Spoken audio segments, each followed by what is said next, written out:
The morning sun came through the tall windows of the Thornton mansion. Margaret Hayes pushed her cleaning cart down the long hallway. Her feet hurt a little. They always did after 3 years of working in this big house. She was 62 years old now. Her body reminded her of this fact every single day. The wheels of the cart made a soft squeaking sound on the marble floor. Margaret had learned to move quietly in this house. Rich people did not like to hear the help. They wanted clean rooms and fresh flowers, but they did not want to see or hear the people who made it all happen. Margaret stopped at the main hall. This was her favorite room in the whole mansion. Not because it was big or fancy. Not because of the expensive paintings on the walls or the crystal chandelier hanging from the ceiling. It was because of the piano. The Steinway grand piano sat in the center of the room like a sleeping giant. Its black surface was so shiny that Margaret could see her reflection in it. She had polished that piano every week for 3 years. She knew every curve of it, every key, every inch of its perfect surface, but no one ever played it. Margaret found this strange at first. Why would someone buy such an expensive piano and never touch it? She had asked Maria, another housekeeper, about it once. Maria had shrugged and said rich people bought things just to show they could afford them. The piano was like the fancy cars in the garage that Mr. Thornton never drove. It was just for show. Margaret took out her polishing cloth. She sprayed the piano with cleaning solution and began to wipe it down. Her hand moved in slow circles. She hummed softly as she worked. It was an old song, a classical piece she had learned many years ago. So many years that sometimes it felt like a different life, a life that belonged to a different person. She finished cleaning the piano and stepped back. Perfect, not a single fingerprint. Not a speck of dust. The piano would sit here, beautiful and silent, until next week when she would clean it again. Margaret moved on to dust the bookshelves. The Thornton family had so many books. She wondered if they had read even half of them. Probably not. Rich people collected books the way some people collected stamps. It was about having them, not reading them. She heard footsteps on the stairs. Heavy footsteps. That would be Mr. Richard Thornton. He was the owner of this mansion and many other things. He owned a big company in the city. Margaret was not sure exactly what the company did. Something with money and investments. It did not matter to her. All she needed to know was that he paid her salary on time every 2 weeks. Richard Thornton walked into the main hall. He was a tall man with gray hair and expensive suits. Today he wore a dark blue suit with a red tie. He was talking on his phone. He always talked on his phone. Yes, I understand, he said into the phone. Make sure everything is perfect for tonight. I want the best champagne, the best food. These people expect nothing less. He noticed Margaret and gave her a quick nod. She nodded back and kept dusting. That was how it worked in this house. Quick nods. No conversations. She was part of the furniture. Richard ended his call and looked around the room. He seemed nervous. Margaret had never seen him nervous before. Rich people did not usually get nervous. They had people to be nervous for them. Tonight is very important, Richard said, more to himself than to Margaret. Very important people are coming. Everything must be perfect. Margaret kept dusting. She had heard about the dinner party. All the staff had heard about it. Mr. Thornton was having 30 guests. Very rich guests. Very important guests. People who could help his business or hurt it. People with power. The cooking staff had been working for days. The gardeners had made the outside look perfect. The other housekeepers had been cleaning every room until it shined. Margaret herself had worked extra hours this week. Everything had to be perfect. Richard's phone rang again. He answered it and his face changed. The nervousness turned into something else. Panic. What do you mean he canceled? Richard shouted into the phone. The dinner is tonight. We need a pianist. Margaret paused her dusting. She listened but tried not to look like she was listening. I don't care if he's sick, Richard continued. Find me another pianist. I don't care what it costs. These guests are expecting live piano music during cocktail hour. We cannot have silence. Richard ended the call and threw his phone on the couch. He began pacing back and forth. His expensive shoes clicked on the marble floor. Margaret went back to her dusting. She moved to another bookshelf. She could feel the tension in the room. Mr. Thornton was worried. Very worried. This is a disaster, Richard muttered. An absolute disaster. His phone rang again. He grabbed it. Did you find someone? he asked. His face fell as he listened. No one is available? How is that possible? This is New York. There are thousands of pianists. More pacing, more phone calls. Each call brought the same news. Every professional pianist in the city was already booked for tonight. It was Saturday evening, the busy night. Everyone who could play piano was already working somewhere else. Margaret finished the bookshelves and moved to the windows. The afternoon sun made the room warm. She could hear Richard making more calls. His voice got more desperate with each one. Please, Richard said into his phone. I'll pay double, triple. Just send me someone who can play during dinner. But the answer was always no. Margaret cleaned the windows in silence. She thought about the piano sitting in the middle of the room. Beautiful and useless, just like so many things in this house. Richard made his last call and sat down hard on the couch. He looked defeated. For the first time since Margaret had worked here, the powerful Mr. Thornton looked small. Margaret gathered her cleaning supplies. She should leave. This was not her problem. She was just the housekeeper. But something made her stay. Maybe it was the sadness in Richard's eyes. Maybe it was something else. She started humming again. The same classical song from before. She could not help it. Music leaked out of her sometimes, even after all these years of keeping it locked away. Richard looked up. He seemed to notice her for the first time. Really notice her. Not just as furniture or as the help, but as a person. That's a pretty song, Richard said. What is it? Margaret stopped humming. She felt embarrassed. Just an old song, sir. Sorry if I disturbed you. No, Richard said. He stood up and walked closer to her. You have a nice voice. Do you like music? Margaret nodded. Yes, sir. I like music very much. Richard looked at her, then at the piano, then back at her. Margaret could see an idea forming in his mind. A crazy idea. She did not like where this was going. Margaret, Richard said slowly. That's your name, right? Margaret? Yes, sir. Margaret, this might sound strange, but do you play piano? The question hung in the air between them. Margaret felt her heart beat faster. She had not touched a piano in over 20 years. Not since everything fell apart. Not since she locked that part of herself away. I used to, sir, Margaret said quietly. A long time ago. Richard's eyes lit up. Really? How wonderful. Could you play for us tonight? During the cocktail hour? It would save me from this terrible situation. Margaret's hands gripped the cleaning cloth. Sir, I don't think that's a good idea. It's been many years. I'm sure I've forgotten everything. Nonsense, Richard said. He was excited now, desperate. I'm sure it's like riding a bicycle. You never really forget, and honestly, I just need someone to play some background music. Nothing fancy, just something pleasant while people drink champagne. Margaret wanted to say no. She wanted to grab her card and walk away. But something stopped her. Maybe it was the way Richard looked at her. Maybe it was the memory of the music she used to make. Maybe it was the thought of touching those beautiful keys just one more time. I really don't think, Margaret began. Please, Richard interrupted. I'm begging you. I'll pay you extra. Double your usual rate for tonight. You would really be saving me. Margaret looked at the piano. It seemed to look back at her, waiting. After all these years of cleaning it, of running her cloth over its surface, of wondering what it would feel like to play again, maybe this was a sign. Maybe this was fate. Just background music? Margaret asked. Nothing fancy? Nothing fancy, Richard promised. Just some nice, simple songs. You can play whatever you know. Margaret took a deep breath. Against every instinct telling her to run, she nodded. Okay, sir. I'll try, but I'm warning you, I'm very rusty. Richard smiled for the first time that day. Thank you, Margaret. You're a lifesaver. The guests arrive at 7. We'll have cocktails in here until 8. Just play some soft music. That's all I need. Margaret nodded again. Richard patted her shoulder and walked away, already making phone calls to tell people the crisis was solved. Margaret stood alone in the main hall with the piano. She walked over to it slowly. Her hand reached out and touched the keys. Just a light touch. They felt cold and smooth under her fingers. She sat down on the bench. It had been so long. The last time she sat at a piano, she was a different person. Young, full of dreams, full of hope. That girl was gone now, buried under years of hard work and disappointment and survival. Margaret pressed one key.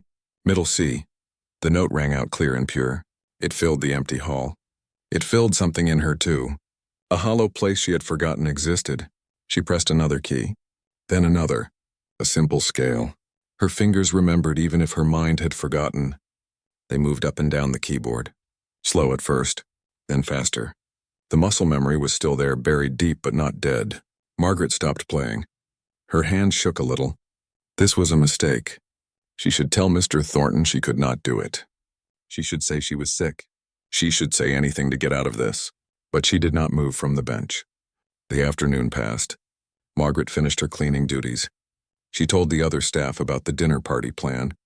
Maria laughed and said it was the craziest thing she had ever heard. "You're going to play piano for all those rich people? In your uniform?" Margaret had not thought about that. "I guess so." Mr. Thornton didn't say anything about changing clothes. "This will be interesting," Maria said, shaking her head. "Very interesting." As 7 o'clock got closer, Margaret became more nervous. Her stomach felt tight. Her hands felt sweaty. What had she agreed to? This was insane. She was a housekeeper, not a concert pianist. Not anymore. At 6:30, the catering staff arrived. They brought in tables of food and bottles of champagne. The bartender set up his station. The servers wore black and white uniforms. Everything looked professional and expensive. At 6:45, Richard came down the stairs. He wore a different suit now, black with a perfect white shirt. He looked confident again. The panic from earlier was gone. "Ah, Margaret," he said when he saw her. "Are you ready?" Margaret nodded even though she was not ready at all. She was the opposite of ready. "Remember, just background music," Richard said. "Keep it light and pleasant. Nothing too loud or dramatic." "Yes, sir," Margaret said. The doorbell rang. The first guests were arriving.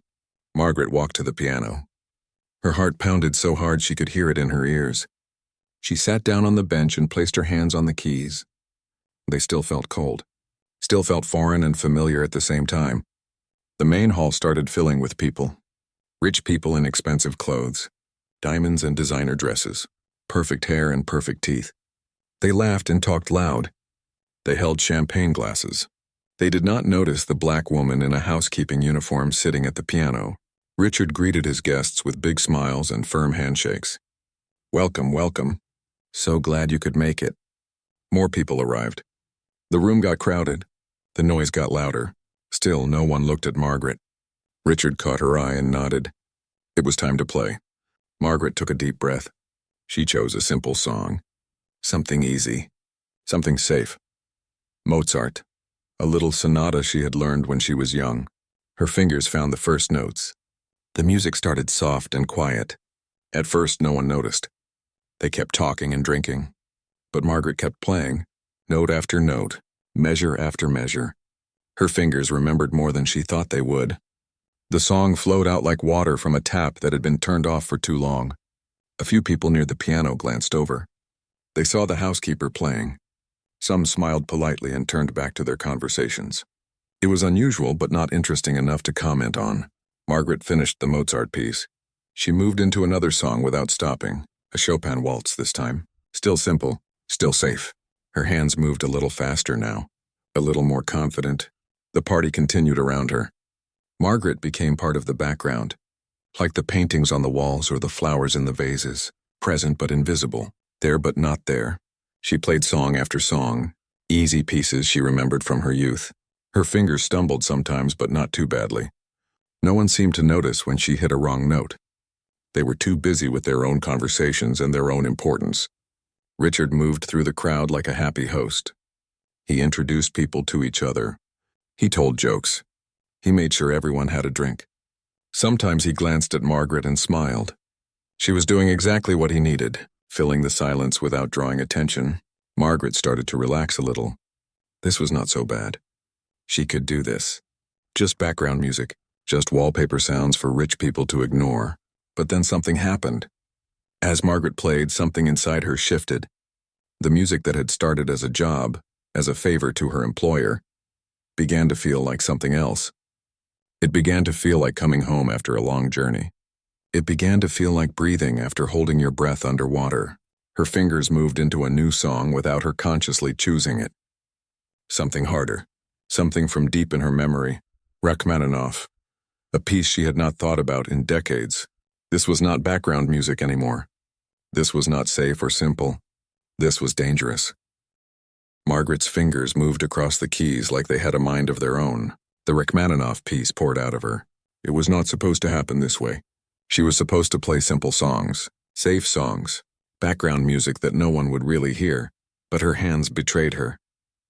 They remembered everything, every note, every dynamic, every emotion she had felt the first time she learned this piece 40 years ago. Back when she was a girl with dreams bigger than the sky, the notes started soft, gentle like a whisper. Margaret's whole body leaned into the music. Her foot pressed the pedal. Her shoulders swayed slightly. She forgot where she was. She forgot the rich people drinking champagne. She forgot she was wearing a housekeeping uniform. She forgot everything except the music. The song grew louder, more complex.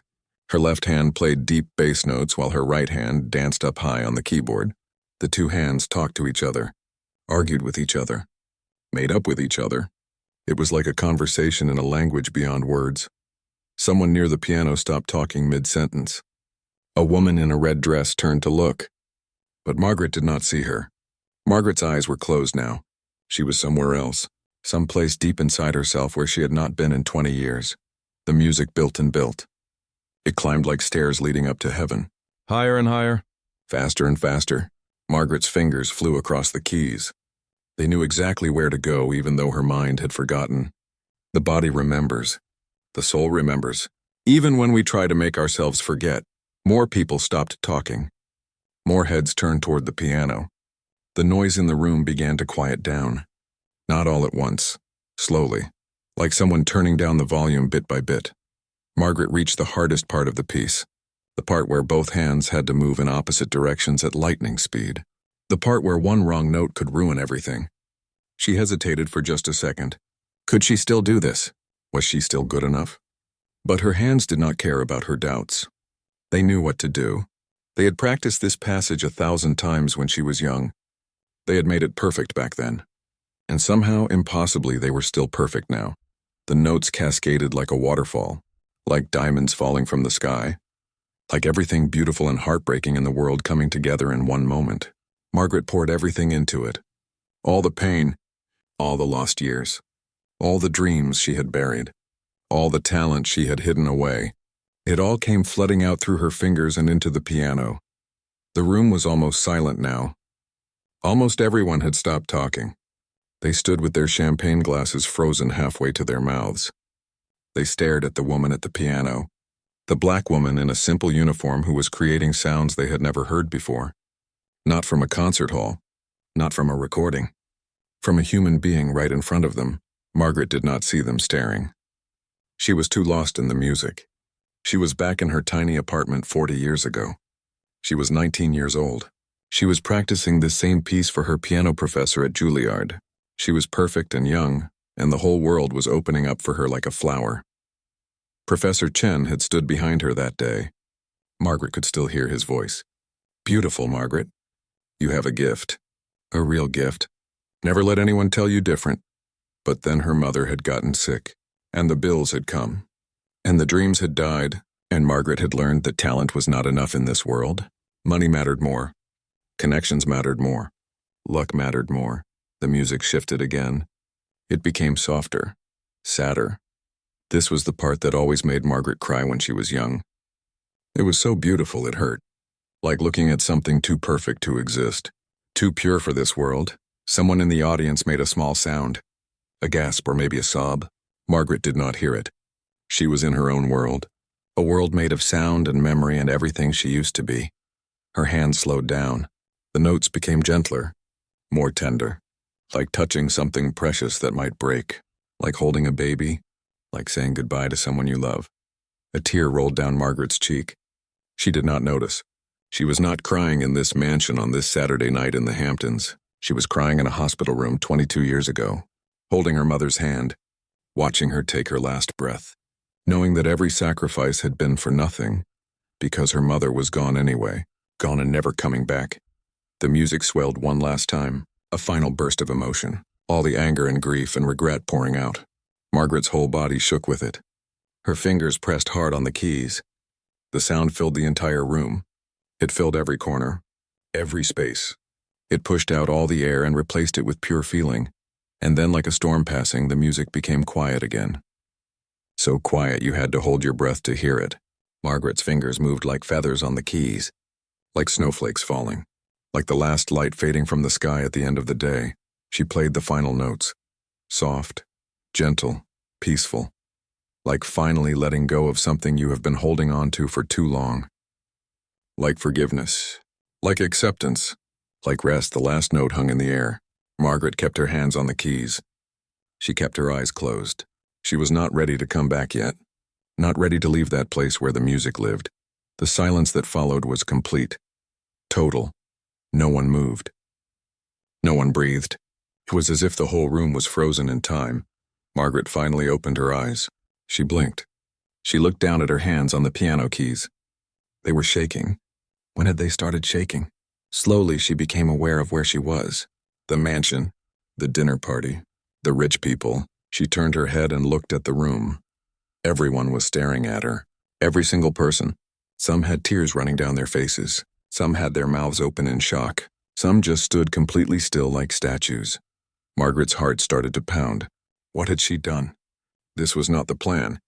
This was not background music. This was not simple and safe. This was everything she had promised herself she would never do again. She stood up quickly from the piano bench. Too quickly. She felt dizzy. The room spun a little. "I'm sorry," Margaret said. Her voice came out as a whisper. "I'm sorry. I got carried away. That was not appropriate. I should not have—" She stopped talking. No one was listening anyway. They all just kept staring. Richard Thornton stood near the fireplace. His face was pale. His champagne glass hung loose in his hand like he had forgotten he was holding it. He looked at Margaret like he was seeing her for the first time.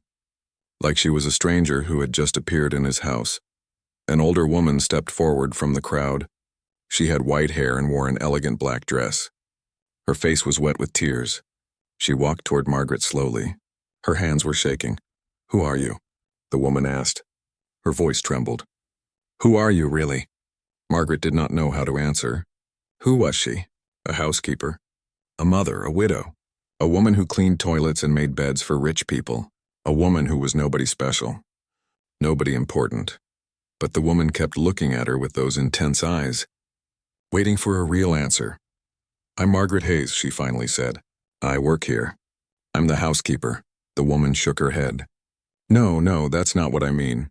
Where did you learn to play like that?" That was... She could not finish her sentence.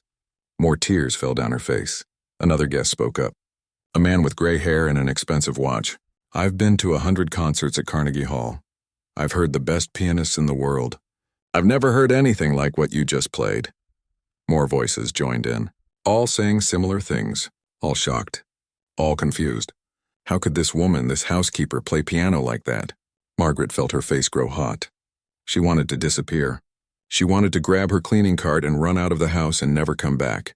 This was too much. Too many eyes. Too many questions. "I studied music," Margaret said quietly. "A long time ago, before life happened." "Where did you study?" the white-haired woman asked. She stepped closer. "You must tell me." Margaret hesitated. She had not said these words out loud in so many years.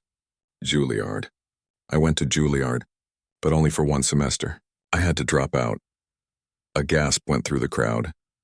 Juilliard, the most prestigious music school in America, maybe in the world. "Why did you drop out?" someone asked.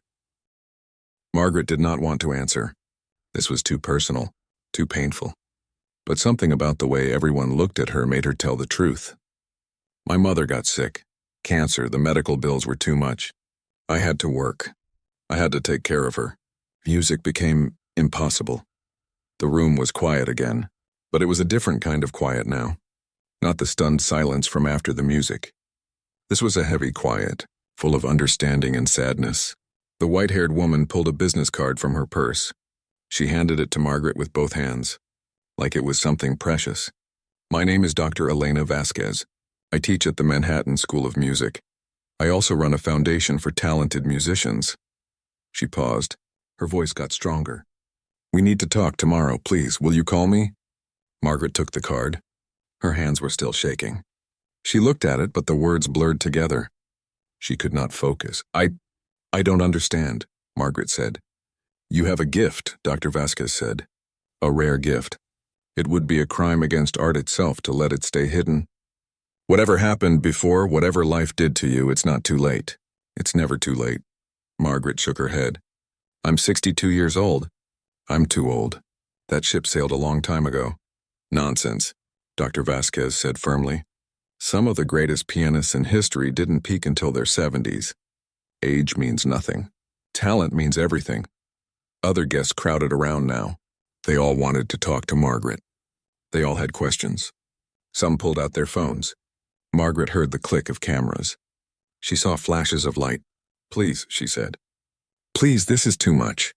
I need some air. She pushed through the crowd. She walked quickly toward the kitchen. Away from all those eyes. Away from all those questions. Away from the piano that had betrayed her by reminding her of everything she had lost. Margaret made it to the kitchen and leaned against the counter. She was breathing hard. Her whole body shook. Maria stood by the stove, staring at her with wide eyes. Margaret, Maria said, what happened out there? Everyone is talking about you. They're saying you played like an angel, like magic. I made a mistake, Margaret said. A terrible mistake. I should have just played simple songs like Mr. Thornton asked. But I got lost in it. I forgot where I was. I forgot who I was supposed to be. Maria walked over and put a hand on Margaret's shoulder. Who you're supposed to be? What does that mean? Margaret looked at her friend. I'm the help, Maria. I'm supposed to be invisible. I'm supposed to clean and serve and not draw attention. That's the deal. That's how this works. Maybe that was the deal before, Maria said softly. But I think the deal just changed. Margaret heard footsteps behind her. She turned. Richard Thornton stood in the kitchen doorway. He looked strange, uncomfortable, like he did not know what to say. Margaret, he began. I had no idea. All this time. 3 years you've worked here and I had no idea who you really were. You never asked, Margaret said. The words came out before she could stop them. Not rude, just honest. Richard flinched like she had slapped him. You're right. I never asked. I never saw you. Not really. I saw a housekeeper, a worker. I didn't see a person. I didn't see an artist. He walked closer. That was wrong of me. I'm sorry. Margaret did not know what to say. Rich people did not apologize to housekeepers. That was not how the world worked. Dr. Vasquez is still out there, Richard continued. She won't leave until she talks to you again. She says this is important. She says you're important. Margaret felt tears coming. She tried to stop them, but they came anyway. I can't do this, Mr. Thornton. I can't go back to that world. It hurt too much the first time. When I had to give it up, it nearly killed me. I can't go through that again. What if you didn't have to give it up this time? Richard asked. What if things could be different? Things are never different, Margaret said. Not for people like me. The world doesn't work that way. Maybe it could, Richard said. Maybe we could make it work that way. Margaret wiped her eyes. She took a deep breath. I need to go home.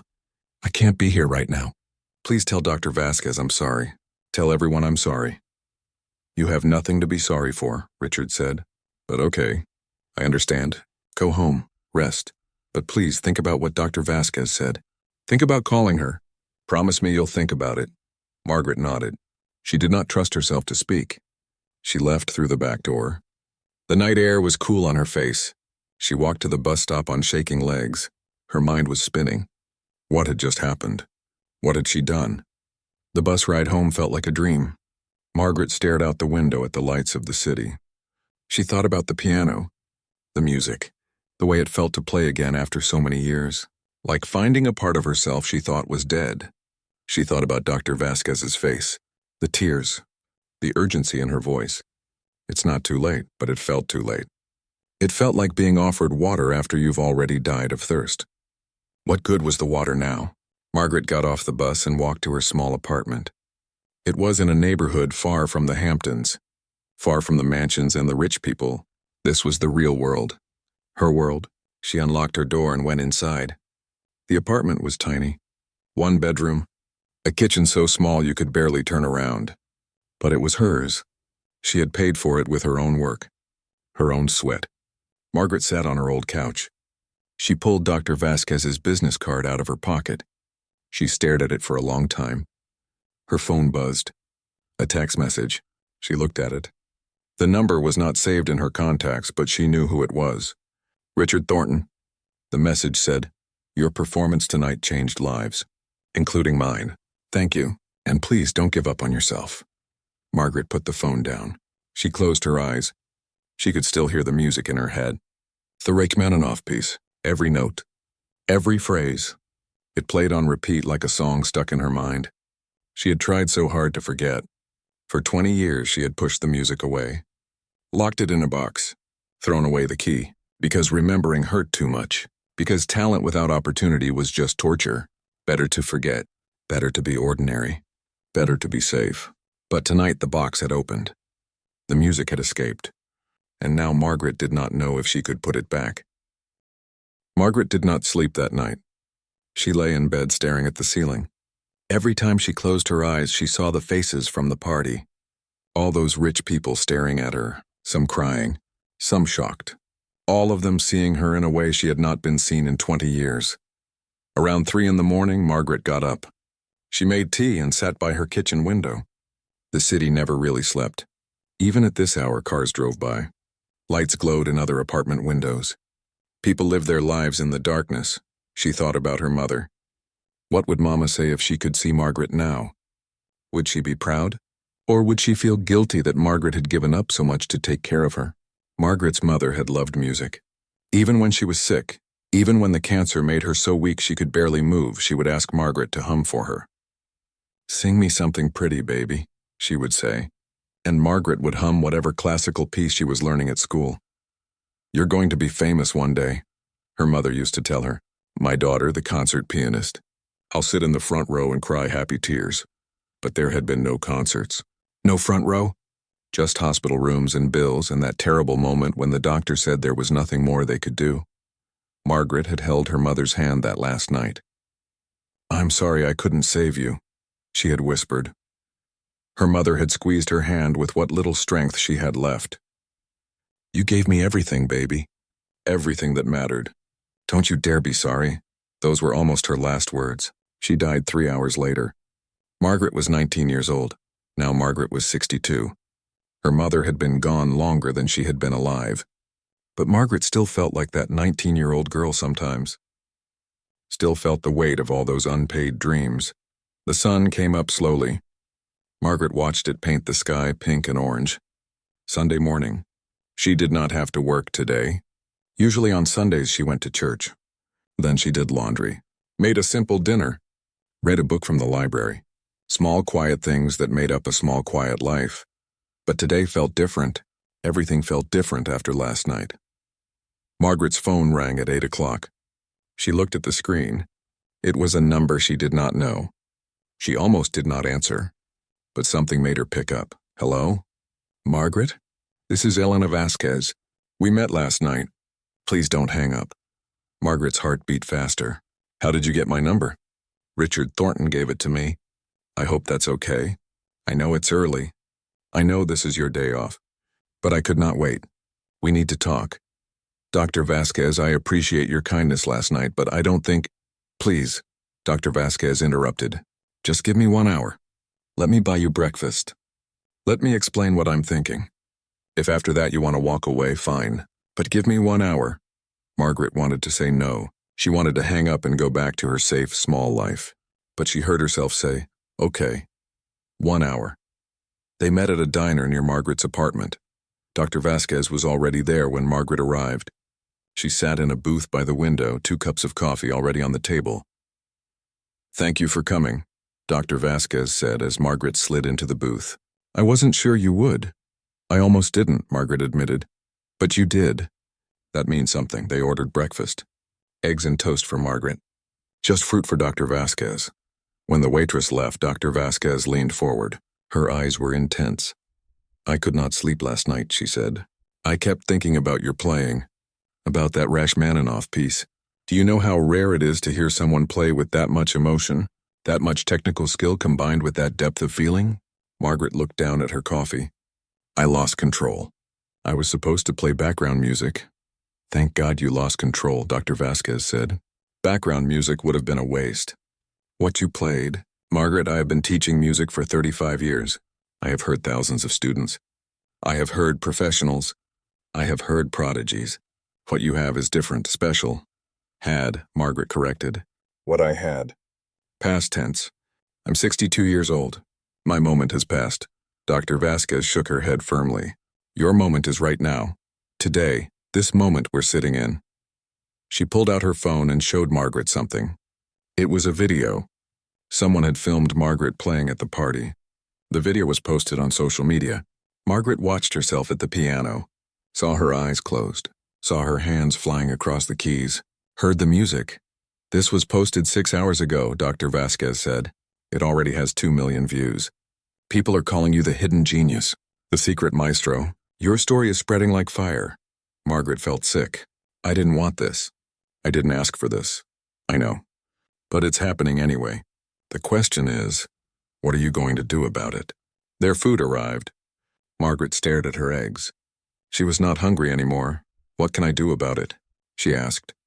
I'm a housekeeper. I have bills to pay. I have a life.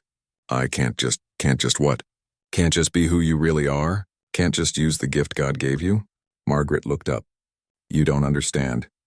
It's not that simple. I tried the music world once. It chewed me up and spit me out. I was young and talented, and it still wasn't enough. What makes you think things would be different now? Dr. Vasquez reached across the table and took Margaret's hand. Because you're not alone this time. Because I'm going to help you. Because my foundation exists exactly for people like you. Talented musicians who deserve a chance but never got one. Or who got one and lost it. We can make this work. I'm too old to go back to school, Margaret said. I'm too old to start over. You don't need school. You need exposure. You need a platform. You need people to hear what I heard last night. Dr. Vasquez squeezed Margaret's hand. I can arrange a showcase. A small concert. Just for people in the music world. Agents, promoters, other musicians.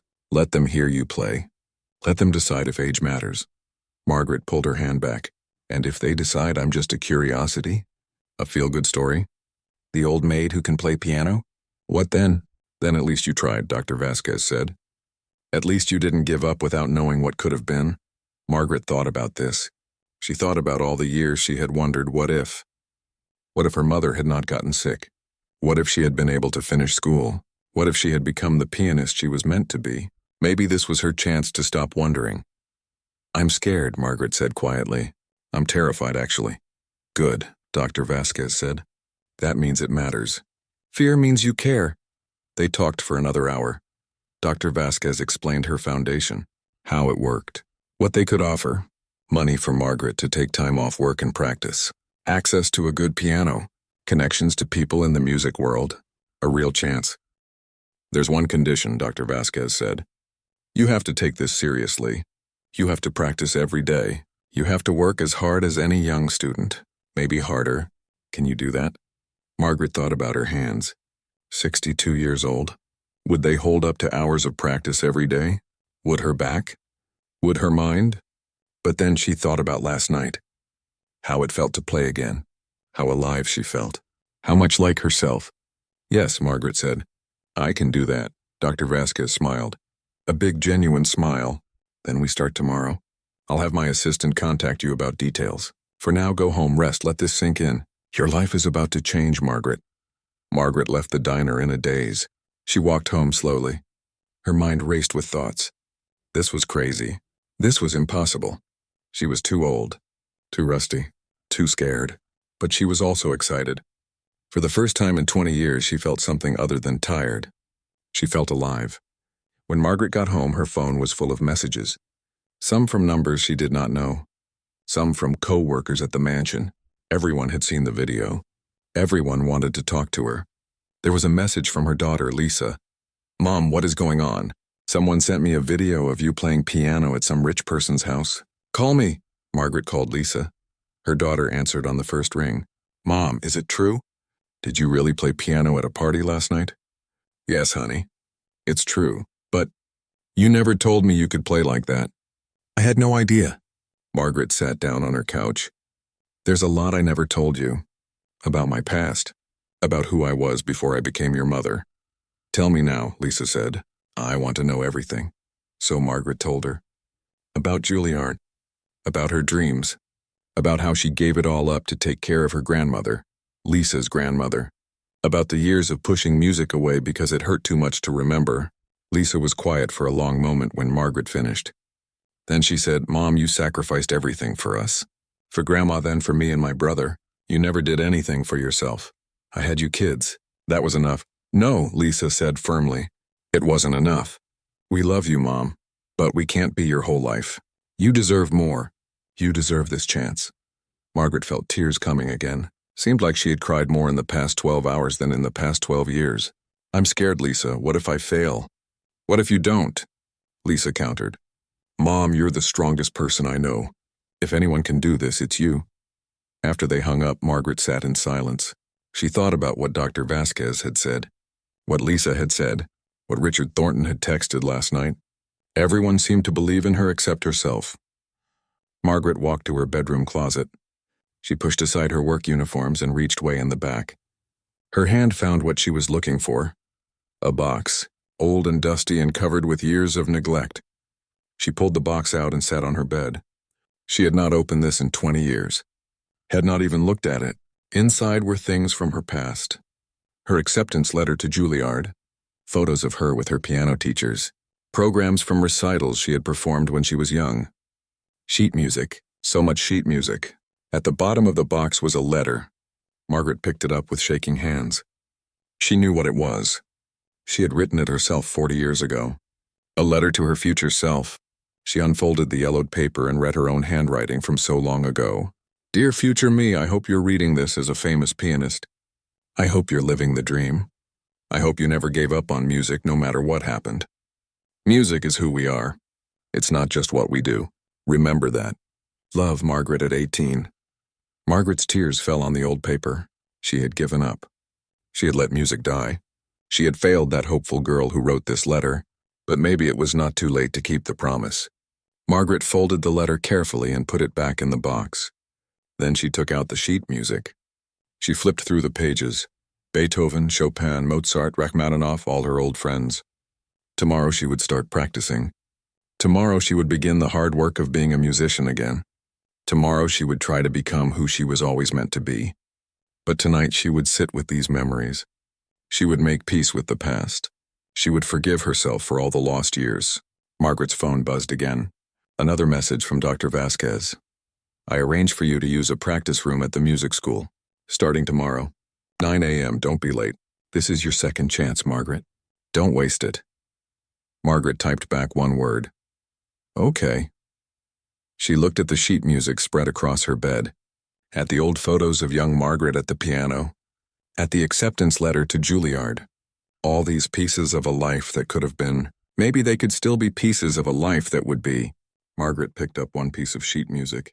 The Rachmaninoff she had played last night. She looked at the notes on the page. They seemed to dance, to call to her, to say, welcome back, we've been waiting. She put the music down and closed her eyes. In her mind, she could hear the piece. Every note, every phrase. Her fingers moved in the air, playing an invisible piano. She was rusty. She was old. She was scared, but she was also still Margaret Hayes, still the girl who had been good enough for Juilliard, still the woman who had played last night and made people cry. That woman had not died. She had just been sleeping, and now it was time to wake up. Margaret stood outside the Manhattan School of Music at 8:45 in the morning. The building was huge and beautiful, old brick and tall windows. Students walked in and out carrying instrument cases. Most of them were young, very young. They made Margaret feel ancient. She almost turned around and went home. What was she doing here? She was a 62-year-old housekeeper, not a music student. This was ridiculous. But then she thought about the video. 2 million views had become 5 million overnight. People from all over the world were commenting, saying her playing had made them cry, saying she had talent, saying she gave them hope. Margaret took a deep breath and walked inside. Dr. Vasquez met her in the lobby. She smiled when she saw Margaret. You came. I was worried you might change your mind. I almost did, Margaret admitted. But you didn't. That's what matters. Dr. Vasquez handed Margaret a key. Practice room 304, third floor. It's yours every day from 9 to 5. The piano is a Steinway. Very good condition. I think you'll like it. Margaret took the key. It felt heavy in her hand, like it weighed more than a small piece of metal should weigh. There's something else, Dr. Vasquez said. She looked serious. The video has created a lot of interest. I've had calls from reporters, from music agents, even from Carnegie Hall. Everyone wants to know about you. Everyone wants to hear you play. Margaret's stomach tightened. That's too much.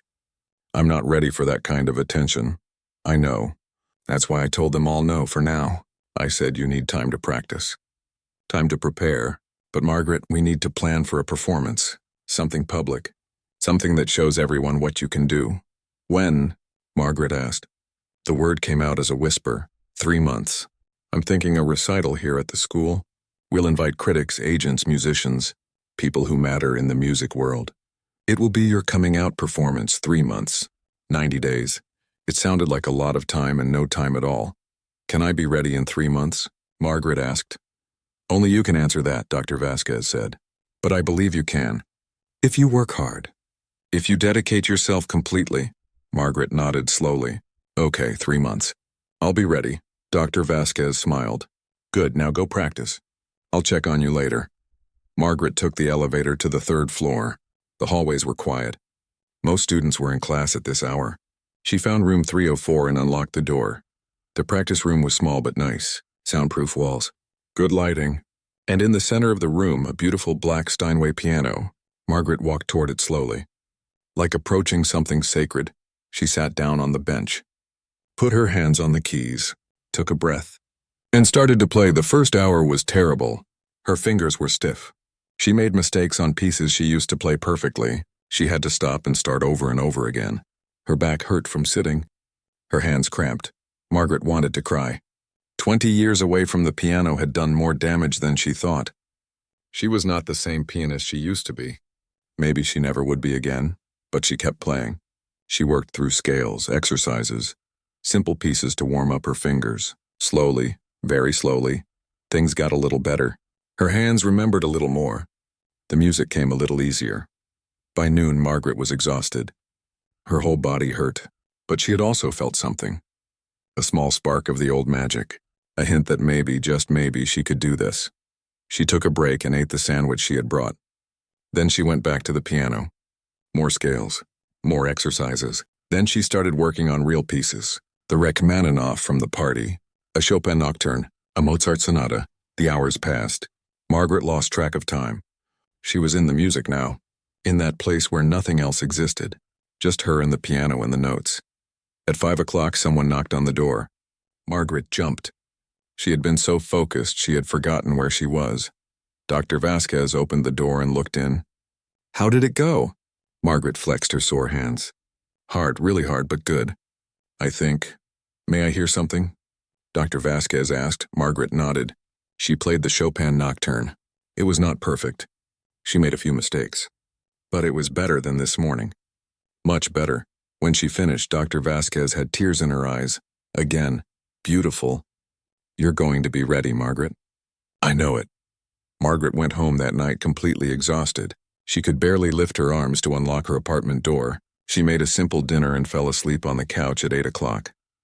The next morning, she woke up stiff and sore. Every muscle in her body hurt.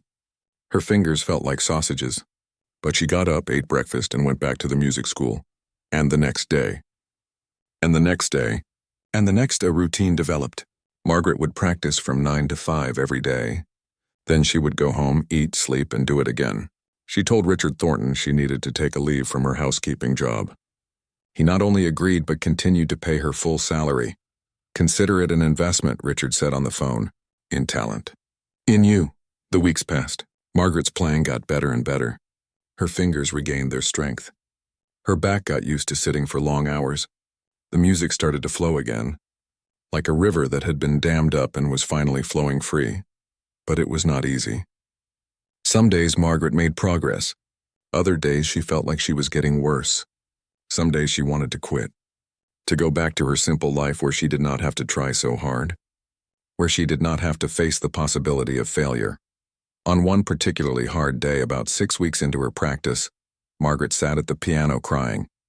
Nothing was working. She could not play the Beethoven sonata right.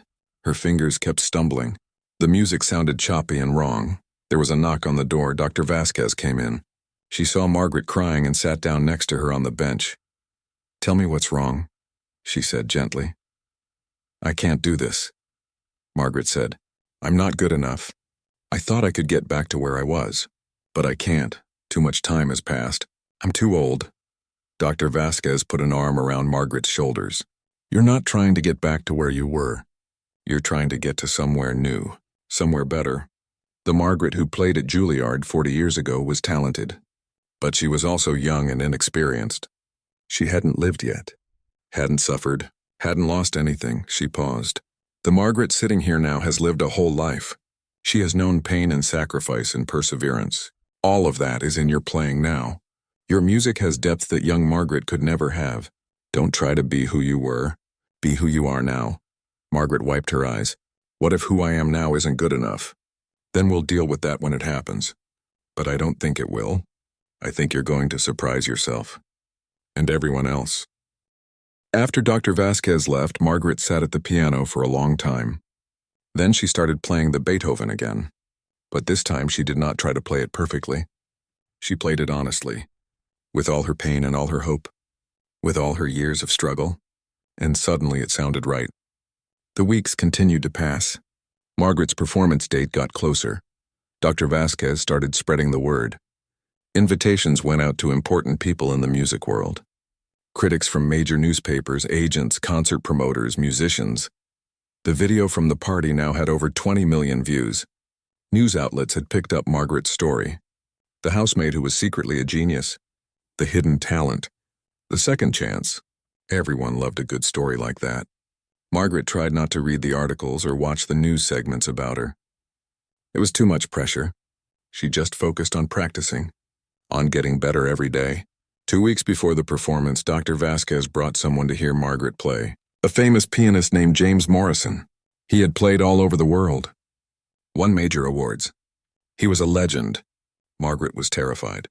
Her hands shook as she played for him, but she made it through 3 pieces. When she finished, James Morrison stood up and clapped. "Remarkable," he said. "Truly remarkable. Dr. Vasquez, where have you been hiding this woman?" "She was hiding herself," Dr. Vasquez said. James Morrison turned to Margaret. "I would be honored to attend your recital, and I'd like to offer you something. If your performance goes well, I can arrange for you to open for me at my concert next month, at Lincoln Center. How does that sound?" Margaret could not speak. Lincoln Center. One of the most famous concert halls in the world. She just nodded. After James Morrison left, Margaret put her head in her hands. "This is getting too big.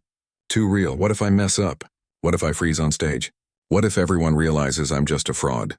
"You're not a fraud," Dr. Vasquez said firmly. "You're the real thing. Stop doubting yourself." But Margaret could not stop doubting. The closer the performance got, the more nervous she became. She practiced harder, longer, until her hands hurt and her back ached and her eyes could barely focus. 3 days before the performance, Richard Thornton called her. "I wanted you to know something. I've been thinking a lot since that night at the party. About how I treated you, about how I saw you, or didn't see you." "Mr. Thornton, you don't have to." "Please let me finish," he interrupted. "I'm starting a scholarship fund for working people who have talent but no opportunity. People who have to choose between their dreams and survival. It's going to be called the Margaret Hayes Foundation for Musical Excellence." Margaret sat down hard on her couch. "You're naming it after me?" "You inspired it. Your story made me realize how many talented people we overlook, how many opportunities we waste because we judge people by their job or their age or their background. I want to change that. Starting with this foundation." "I don't know what to say," Margaret whispered. "Say you'll be there when we announce it. After your performance." "We're planning a press conference," Margaret agreed. But after she hung up, the pressure felt even heavier. Now she was not just playing for herself. She was playing for every person who had been overlooked. Every talent that had been wasted. Every dream that had been deferred. The night before the performance, Margaret could not sleep. She lay in bed thinking about everything that could go wrong. She could forget the music. Her hands could freeze. She could fall off the bench. The piano could be out of tune. The audience could hate her. At 3 in the morning, she got up and made tea. She sat by her window and looked at the city. So many lights. So many people. Each with their own stories. Their own struggles. Their own dreams. Margaret thought about her mother. About 19-year-old Margaret holding her hand in the hospital. About all the years of sacrifice and work and pushing down her own wants and needs. "I'm going to try, Mama," she whispered to the night. "I'm going to try to be who you always believed I could be. I'm scared. I'm so scared. But I'm going to try." The sun came up. Margaret showered and put on the dress Dr. Vasquez had bought for her. Simple and elegant, black with a modest neckline. She looked at herself in the mirror. She looked like a pianist. She looked like an artist. She looked like Margaret Hayes. Finally. Dr. Vasquez picked her up at noon. The performance was at 7. They went to the school early so Margaret could practice on the stage piano. Get used to the space. Feel the acoustics. The recital hall was beautiful. Wood floors, high ceiling, rows of seats. And on the stage, a magnificent Steinway grand piano. Margaret sat down and played. The sound filled the hall, rich and full and perfect. She played for an hour, running through all the pieces she would perform tonight. When she finished, Dr. Vasquez was sitting in the front row. "Perfect. You're ready." "I don't feel ready," Margaret said. "No performer ever does. That's what makes it exciting." People started arriving at 6:30. Margaret watched from backstage. The hall filled up quickly. She recognized some faces from the party. She saw James Morrison sitting near the front. She saw Richard Thornton with several well-dressed people. She saw her daughter Lisa with her brother David. Her children had come. Margaret felt like she might throw up. At 7 o'clock sharp, Dr. Vasquez went on stage to introduce her. Margaret stood in the wings, trembling. "Ladies and gentlemen, thank you for coming tonight. We are here to witness something special, something rare, the rediscovery of a major talent. Margaret Hayes gave up her dreams 40 years ago to care for her sick mother. She worked as a housekeeper for 20 years, her gift hidden from the world. But talent like hers cannot stay hidden forever. Tonight, she returns to the stage. Please welcome Margaret Hayes." The audience clapped. Margaret took a deep breath. Her legs felt like water, but she walked onto the stage. She sat at the piano.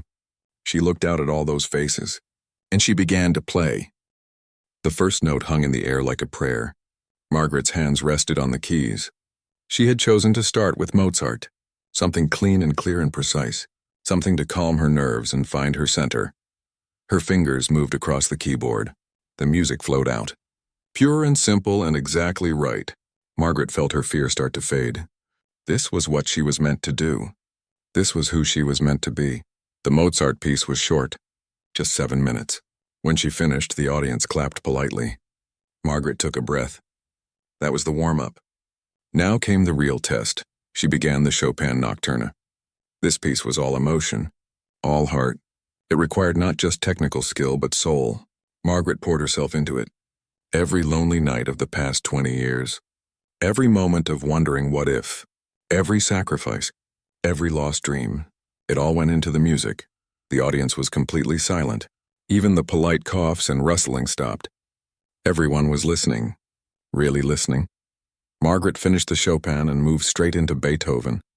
She did not look at the audience. Did not think about who was watching. She was in the music now, in that place where time stopped and only the notes mattered. The Beethoven was powerful and complex. Her hands moved faster. The music built and built. Crescendos that shook the room. Quiet moments that made you hold your breath. Margaret played like she was fighting for her life. Like everything depended on this moment, because maybe it did. When the Beethoven ended, the applause was louder, longer. Margaret looked up for the first time and saw people leaning forward in their seats. Their faces were intense, focused. She had their attention now. One more piece.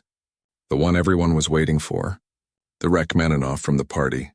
The piece that had started all of this. Margaret put her hands on the keys. She closed her eyes, and she let the music take her. This was the hardest piece, the most demanding technically, but it was also the most personal.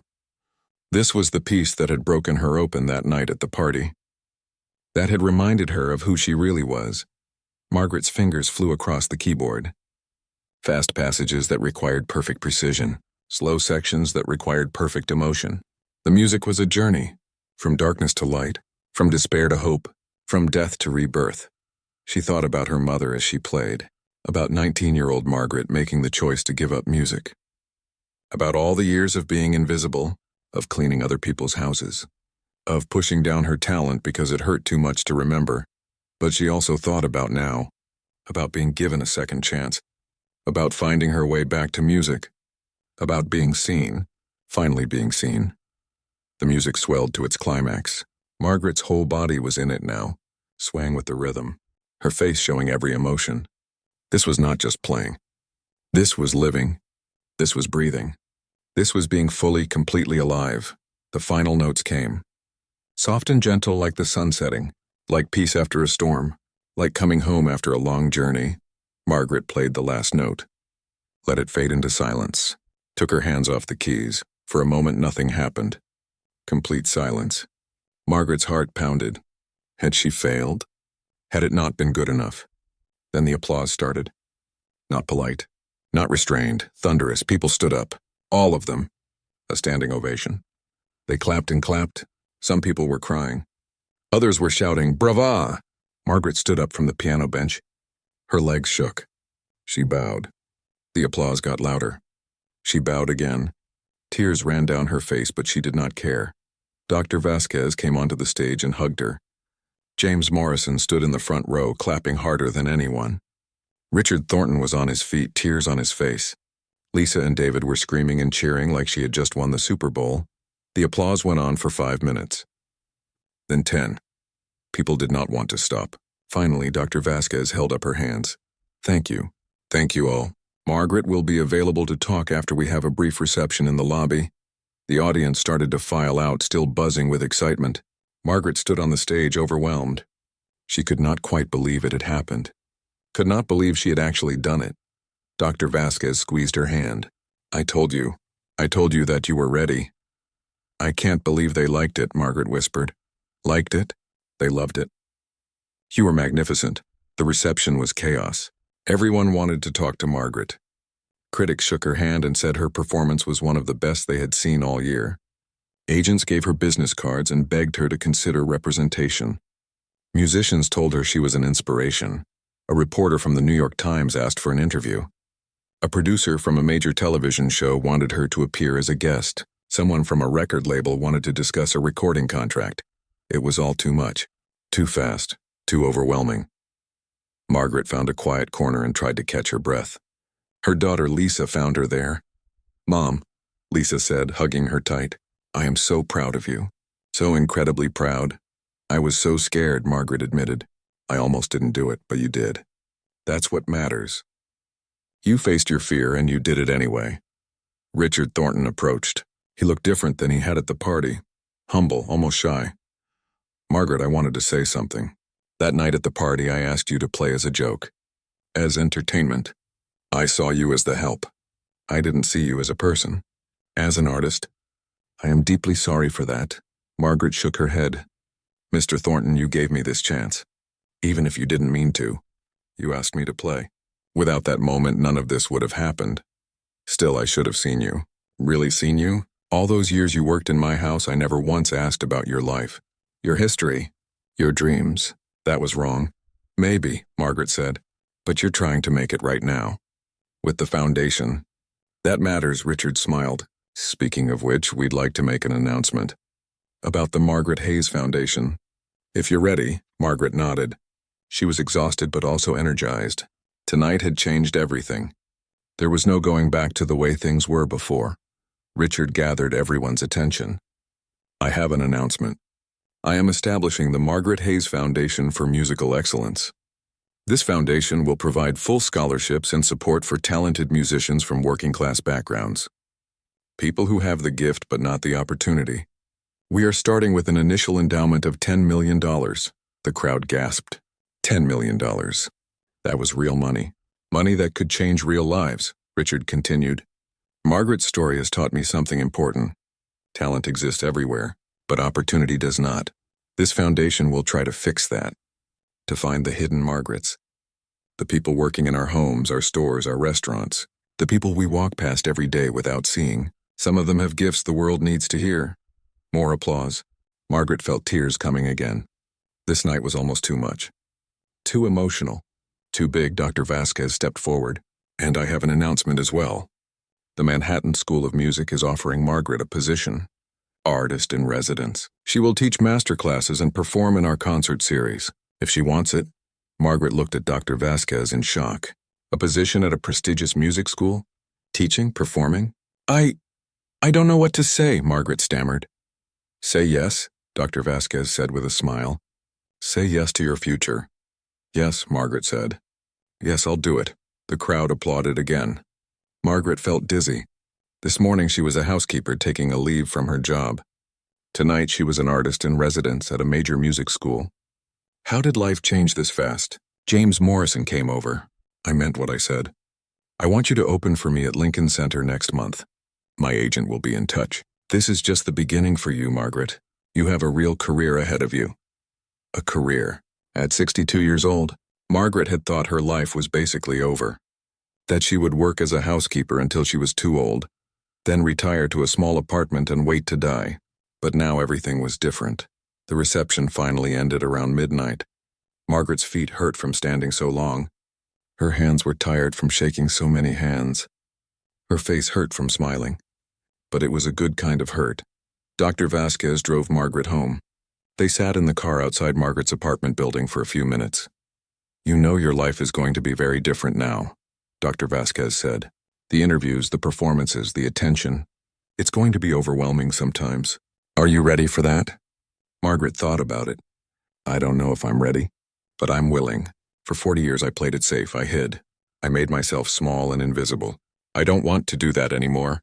Whatever comes next, I'm going to face it. Good, Dr. Vasquez said, because the world needs to hear your music, not just the notes. The story behind the notes. You represent hope, second chances, the idea that it's never too late to become who you were meant to be. Margaret went up to her apartment. She was too excited to sleep, but also too exhausted to do anything. She sat on her couch and looked at her hands. These hands had cleaned toilets and scrubbed floors for 20 years. But they had also created beauty tonight. They had made music that moved people to tears, the same hands. The same person. Both things were true. Her phone buzzed. A text from Maria, her friend from the Thornton mansion. I saw the videos online. You were amazing. I always knew you were special. So proud of you. More texts came in, from coworkers, from people she had not talked to in years. She could not save all of them, could not give them all second chances, but maybe her story would inspire some of them. Maybe some of them would find the courage to pursue their dreams. Maybe some of them would apply for a scholarship from the foundation that bore her name. That thought made her smile. The foundation. Her name would help other people now. That meant something. That meant all the struggle had a purpose. The next morning, Margaret woke up to her phone ringing. It was her son, David. Mom, you're famous. You're all over the news. Every channel is talking about you. The housemaid pianist. The hidden genius. The second chance story. Margaret turned on her television. David was right. Her performance was on the morning shows. News channels. Social media. The video from last night had already been viewed millions of times. A news anchor said, "This is a story that reminds us to look beyond the surface. To see people for who they really are, not just what they do for a living." Margaret Hayes worked as a housekeeper for years, but she was always a musician. Always an artist. She just needed someone to give her a chance to show it. Margaret watched in amazement. This was really happening. This was really her life now. Over the next few weeks, things moved fast. Too fast sometimes. Margaret did interviews with major newspapers and magazines. She appeared on television shows. She met with agents and managers and publicists. She practiced for the Lincoln Center performance. She also went back to the Thornton mansion. Not to work. To say goodbye properly. Richard met her at the door. Margaret, thank you for coming. I wanted to talk to you about something. They sat in the main hall, the same room where this all started. The piano still sat in the center. Margaret looked at it with new eyes now. I want you to have it, Richard said. The piano. I'm giving it to you. Margaret's eyes went wide. Mr. Thornton, I can't accept that. This piano is worth more than I make in 10 years. Exactly my point. I bought this piano as a decoration, a status symbol. I never played it, never appreciated it. It deserves to be with someone who will love it. Someone who will make it sing, that's you. Margaret started to cry. Again, she seemed to cry a lot these days. I don't have room for it in my apartment. Then we'll get you a bigger apartment. Part of your salary as artist in residence will be a housing allowance. Dr. Vasquez and I have been coordinating. We're going to make sure you have everything you need to succeed. Margaret stood and walked to the piano. She ran her hand over its smooth surface. The same piano she had polished for 3 years. The same piano she had admired and longed to play. Now it was hers. She sat down and played a few notes. It sounded even better than she remembered. "Thank you," she said to Richard. "For everything. For asking me to play that night even though it was scary. For believing in me. For changing your life to help others. You didn't have to do any of that." "Yes, I did," Richard said. "You showed me what I had been missing. What I had been overlooking. You changed my life too, Margaret." The weeks continued to pass. Margaret performed at Lincoln Center to a sold-out crowd. The reviews called her a revelation and proof that genius knows no age limit. She recorded her first album. She gave master classes to young musicians who looked at her with awe. But she also made sure to stay connected to her roots. She visited her old neighborhood. She talked to the housekeepers and janitors and service workers at the music school. She reminded them that they were more than their jobs, that they had value beyond their work. And when the first scholarships from the Margaret Hayes Foundation were awarded, she was there. She met each recipient personally, told them her story, encouraged them to never give up on their dreams. One young woman, a night janitor at a hospital who played violin, hugged Margaret and cried. "I thought I was too old, too poor, too everything. But you showed me it's possible. You showed me that second chances are real. Third chances too," Margaret said. "Fourth chances. As many chances as it takes. Never stop trying." 6 months after that night at the Thornton Mansion, Margaret gave a concert at Carnegie Hall, the most prestigious venue in America, maybe in the world. The concert was dedicated to her mother. Backstage before the performance, Margaret looked at herself in the mirror. She wore an elegant gown. Her hair was done professionally. She looked like a concert pianist. She looked like herself. She thought about young Margaret at Juilliard, so full of hope and dreams. If she could see herself now, what would she think? She thought about Margaret at 30, holding her dying mother's hand, thinking her life was over, thinking the music was dead. She thought about Margaret at 40, 50, 60, working hard, staying invisible, keeping her talent buried. All of those Margarets had led to this moment. All of those versions of herself were part of who she was now. There was a knock on the door. 5 minutes, Ms. Hayes. Ms. Hayes, not Margaret the housekeeper, not Margaret the help. Ms. Hayes, the artist, the musician, the person. Margaret walked to the stage wings. She could hear the audience filling the hall. Over 2,000 people had come to hear her play. Some had paid hundreds of dollars for tickets. They were here for her. Dr. Vasquez appeared at her side. "How are you feeling?" "Grateful," Margaret said. "Scared, excited, happy, all of it." "Good, that's exactly how you should feel." The lights dimmed. The crowd quieted. Margaret walked onto the stage of Carnegie Hall. The applause was loud and long. She bowed and sat at the piano. She looked out at the audience. She saw her children in the front row. She saw Richard Thornton. She saw Dr. Vasquez. She saw other housekeepers and janitors and working people who had scraped together money for tickets because they wanted to support her. Wanted to see someone like them succeed. Margaret put her hands on the keys. She thought about her mother. "This is for you, Mama. Everything I am. Everything I'll become. It's all for you." And she began to play. The music poured out of her. Everything she was. Everything she had been. Everything she hoped to be. The notes filled Carnegie Hall. They reached every corner, every heart. People cried. People smiled. People sat in stunned silence. Because this was not just a performance. This was a testament to second chances, to hidden talents, to the human spirit's ability to survive and thrive and bloom even after years of darkness. This was Margaret Hayes telling the world, "I am here. I am seen, I matter." And the world was listening. When the final note faded, the audience erupted. They stood and cheered and clapped until their hands hurt. Margaret stood and bowed. Tears streamed down her face. She had done it, against all odds. Despite everything, she had become who she was always meant to be. Not a housekeeper who happened to play piano, but a pianist who happened to have worked as a housekeeper. The difference mattered. Later that night, alone in her new apartment with her Steinway piano, Margaret sat and played just for herself. No audience, no pressure, just music. She played the old songs from her youth, the new pieces she was learning, improvised melodies that came from deep inside. And she smiled, because she had learned something important. It was never too late to change, never too late to try, never too late to become. The world wanted to make you believe your time had passed, that after a certain age you were done, finished, nothing left to offer. But that was a lie. Margaret Hayes was 62 years old, and her life was just beginning.